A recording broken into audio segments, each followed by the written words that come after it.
Hello, Jace Fugate here with another session of the Introduction to the Go Programming Language course. And so today we're going to be talking about a new data structure, or a new, I guess you could call it a type, but we have an array.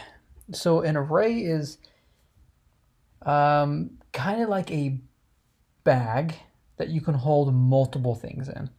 We've talked about variables, and you can have a variable of specific types, but you can only store one thing in that variable. Well, you can make a variable that is an array of stuff. So let's go ahead and just initialize an array here. So you create an array the same way that you make any other variable, var, and then just give it an array, my int array, and then you give it the type. And so how you type an array is an opening and a closing bracket with a number inside. I'm going to say 5, and then a type, let's say int. So if I'm going to go ahead and print this out so we can see what this looks like to help give a little better idea of what it is. So my int array. I'm going to do equal sign and then a comma. Let's go ahead and print this out and let you see what it looks like. So as you see there, it has brackets with 5 zeros in it. So if you remember the discussion about zero values, the zero value of an integer is a 0. And here we said we want 5 integers in this array. So when it printed out, it showed us 5 integers, all not set, all at the 0 value. Arrays are able to hold one type of data, but multiple instances of that type. And it's a fixed number of things. Once you initiate or initialize an array to hold 5 items, it's going to always hold 5 items. You can't make it hold 6 or 7. Let's go ahead and create another array. Let's say var my string array. Let's make it have 20. And we say, so it's going to be 20 items in the array. You notice how it's brackets, similar to how it prints out. Use brackets here, and when it prints out, it uses brackets. So you do the opening square bracket, the number we want, 20, and then the type that we want to hold. We want to hold 20 strings. So I'm going to go ahead and save this. We'll print this out as well. Oops. Wrong button there.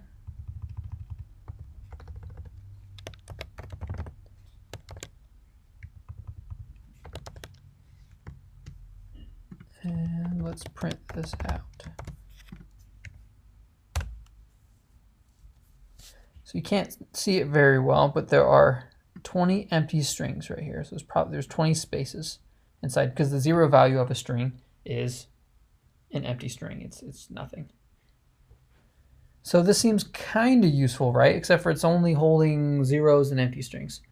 So let's go ahead and put something a little bit more valuable inside this array here. So let's say my int array. Let's say we want to put the number 20 in the first slot. So when we print this out, we want to see a 20 right here. Something that's interesting about programming in general, when you count in programming, you start with 0. So if you want to count to 3, you say 0, 1, 2. So in this case, we want to put something in the first position. We don't type 1. We're actually going to type a 0. The 0th position is the 0 index. Let's put the number 20 in here. So let's go ahead and print this out. You notice, there we go. There's a 20 right here. And we can do this again. Let's say in the 4th index, which is the 5th place. If you're new to programming, this can be very confusing. We want the 5th item, so we want the 4th index. Whatever item you want, it's always -1. Let's put the number 200. Let's do 300. I don't need any more 2s. Here. Now if you look, you have 20, then 0, 0, 0, then 300. Let's do the same thing with our string array here. let's say my string array. I should probably clarify this a little better. So when you index into an array, you use a similar syntax that you use to create it. We used those square brackets and then a number inside of it. You do the same thing when you want to index into an array, but instead of putting it at the beginning, you put it at the end. So the name of your array, then the square brackets, and then whichever index you want to either access or set, you put inside here. Right now we're talking about setting. I'll talk about accessing here in a little bit. Let's say in the 10th place, I want it to equal the word 10. And this will actually put it in the 11th spot. So there's going to be 11 spaces, or 10 spaces in front of it, and then the 11th spot will be 10. So as I was talking about just a little bit, a couple seconds ago, we are setting something at this index. What if we only want to access something at one thing at this index? So let's say with both of these arrays, we actually only want the first index. So I'm going to kind of put that in my print statement. We'll access it similar to how we were setting it. You do the square brackets, and then you type in whatever index you want. So let's say 3. And then on this one, I should probably do 1 because that's what I put in the print statement. So 1 and 1. There we go. So my array, the entire string array, and then this is what's at the first index is a 0, and what's at the first index of the string array is an empty string. Let's put something in this so to make it a little bit more, a little bit easier to see.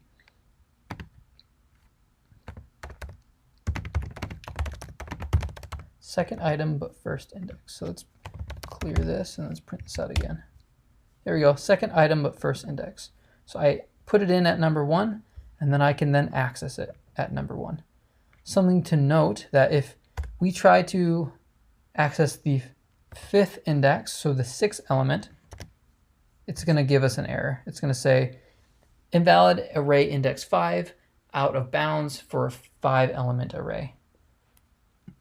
So it's 5 elements, but the 5th element is the 4th index. I'm trying to access the 5th index, which would be the 6th element. This array is fixed to 5 spaces, so it will just yell at me and say, no, I can't do that. Same thing with here. If I were to put in 20, it'll say, no, can't do that. If I were to put 25, it'll say, no, can't do that. If I were to put -1, it would be mad at me because you have to use a non-negative number. In Python, you can use negative numbers for indexes. Go, you cannot.